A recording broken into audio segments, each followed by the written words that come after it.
Hello SC পরীক্ষার্থীরা, কেমন আছো তোমরা সবাই? আশা করি সবাই ভালো আছো। কালকে তোমাদের ফিজিক্স পরীক্ষা, আর আজকে যদি তুমি আমার ভিডিওটা দেখে থাকো তাহলে তুমি অনেক বেশি লাকি, কারণ আজকে আমি এই ভিডিওতে বলে দিব যে মাত্র 10টা সৃজনশীল করলেই তোমরা কিভাবে A+ নিশ্চিত করতে পারবে। আমি আবারও বলছি যে প্রত্যেকটা অধ্যায় থেকে মাত্র 10টা করে সৃজনশীল করলে তুমি A+ নিশ্চিত করতে পারবে। এখন এখানে আমি আরেকটা কথা কনফার্ম করে দিই, এই 10টা সৃজনশীল আমি দিয়েছি, তার মানে যে এই 10টা সৃজনশীল হুবহু চলে আসবে সেটা কোনো গ্যারেন্টি নেই। মানে হচ্ছে কি, তোমরা এই 10টা সৃজনশীল করলে এই 10টা সৃজনশীলের টাইপের সৃজনশীল পাবে। ধরো আমি একটা চ্যাপ্টার থেকে 10টা সৃজনশীল তোমাদেরকে দাগিয়ে দিয়েছি, তার মানে আমি এই একটা চ্যাপ্টার থেকে 10টা টাইপের সৃজনশীল তোমাকে আমি দাগাই দিয়েছি। এই টাইপের সৃজনশীলগুলোই পরীক্ষাতে আসবে। এই অধ্যায় থেকে এই টাইপের বাইরে আর অন্য কোনো সৃজনশীল আসবে না। সো এই 10টা টাইপের সৃজনশীল যদি তোমরা পরীক্ষাতে করে যেতে পারো তাহলে তোমার A+ কেউ বাধা দিতে পারবে না। আর তোমরা অলরেডি জানো যে তোমাদের হচ্ছে 7টা অধ্যায় আছে এবং 7টা অধ্যায় থেকে 7টা সৃজনশীল করা হবে এবং 7টা সৃজনশীলের মধ্যে তোমাকে 4টা সৃজনশীল অ্যান্সার করতে হবে। এখন ব্যাপারটা বুঝো যে তার মানে তুমি মাত্র 40টা সৃজনশীল যদি তুমি পরীক্ষাতে করে যেতে পারো, ওই 40টা থেকে তুমি 4টা সৃজনশীল তুমি অ্যান্সার করতে পারবে এবং A+ নিশ্চিত করতে পারবে।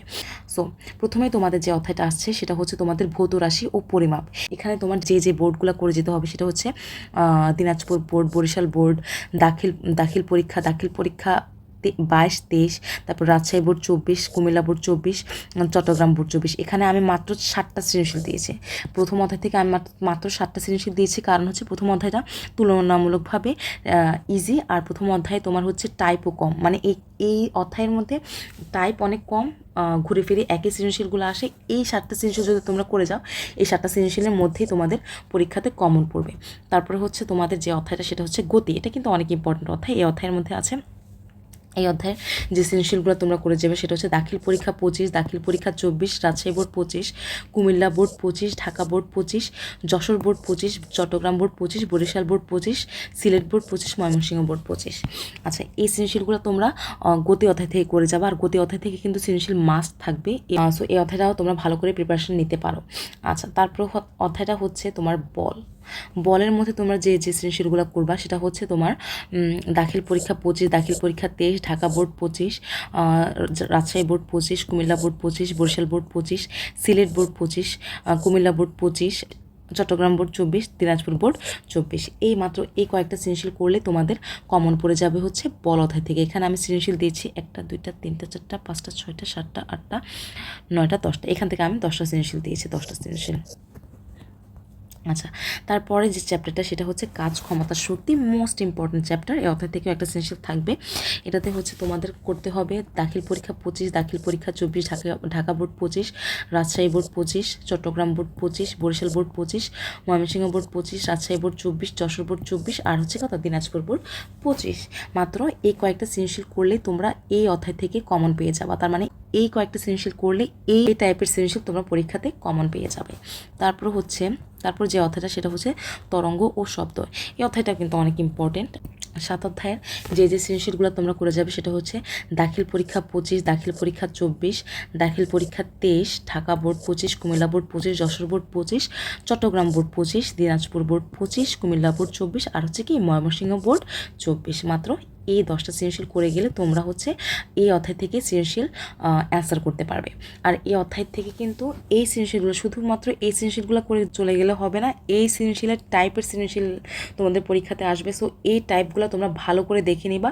এই টাইপের যদি যে কোনো সৃজনশীল আসে তাহলে তোমরা পারবে। আচ্ছা, তারপর তোমাদের যে চ্যাপ্টারটা সেটা হচ্ছে অধ্যায় 8, আলোর প্রতিফলন।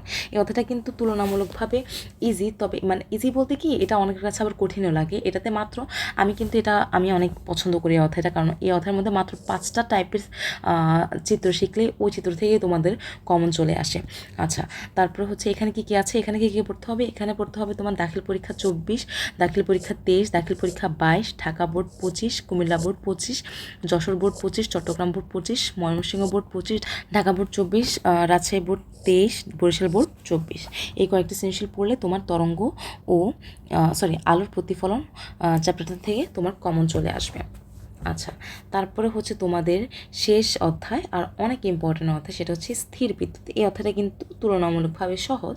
অধ্যায়ের মধ্যে তোমার টাইপ কম, আর এই অধ্যায়ের মধ্যে সৃজনশীলগুলো হচ্ছে তোমার যে সৃজনশীলগুলো তোমার করে যেতে হবে বা দেখে যেতে হবে সেগুলো হচ্ছে তোমার দাখিল পরীক্ষা 24, দাখিল পরীক্ষা 20, দাখিল পরীক্ষা 17, Dhaka board 25, Barishal board 25, Sylhet board 25, Mymensingh board 25, তারপর Rajshahi board 24, Jashore board 24, Chattogram board 24, Barishal board 24, Sylhet board 20। আচ্ছা, এই চ্যাপ্টারটাও হচ্ছে কি তোমার অনেক ইম্পর্টেন্ট। আর এই চ্যাপ্টারের যে সৃজনশীলগুলো আছে শুধুমাত্র এই সৃজনশীলগুলো হুবহু দেখে গেলে হবে না, এই টাইপের এই সৃজনশীলগুলোর টাইপের সৃজনশীল তোমাদের পরীক্ষাতে, এই 10টা সৃজনশীলের টাইপের সৃজনশীল তোমাদের পরীক্ষাতে আসতে পারে। এর বাইরে এই টাইপের বাইরে আর কোনো সৃজনশীল আসবে না। সো তার মানে কি বুঝালাম, যে ধরো তোমার হচ্ছে একটা সৃজনশীল তুমি করলা, এই টাইপের এই সৃজনশীলটা তোমাকে হুবহু তুলে দিয়ে দিবে না, যে হয়তো বা তোমাকে একটু হালকা পাতলা চেঞ্জ করে দিতে পারে, বাট একই টাইপের সৃজনশীল, এই টাইপের সৃজনশীল তোমাদের পরীক্ষাতে আসবে। মানে এই টাইপগুলোর বাইরে কোনো সৃজনশীল তোমাদের আসবে না। সো আমি তোমাকে বারবার বলে দিচ্ছি যে প্রত্যেকটা অধ্যায় থেকে 10টা করে বা 7টা করে 8টা করে টাইপের আমি বের করেছি সৃজনশীল। এই টাইপগুলোর বাইরে তোমাদের পরীক্ষাতে কোশ্চেন থাকবে না। সো প্রত্যেকটা চ্যাপ্টার থেকে ধরো তুমি যে কয়টা চ্যাপ্টার পড়বা, যে 4টা চ্যাপ্টার পড়বা, ওই 4টা চ্যাপ্টারের যদি তুমি 8টা থেকে 10টা সৃজনশীল করে যেতে পারো, এই টাইপের সৃজনশীলগুলোর থেকে বাইরে তোমাদের সৃজনশীল আসবে না। যদি এরকম আরও কার্যকরী সাজেশন পেতে চাও তাহলে আমার চ্যানেল লার্নফিনিটিতে সাবস্ক্রাইব করতে ভুলবে না, এবং আমার ফেসবুক পেজ লার্নফিনিটিতে লাইক, কমেন্ট এবং শেয়ার করতে ভুলবে না। ধন্যবাদ সবাইকে। আসসালামু আলাইকুম।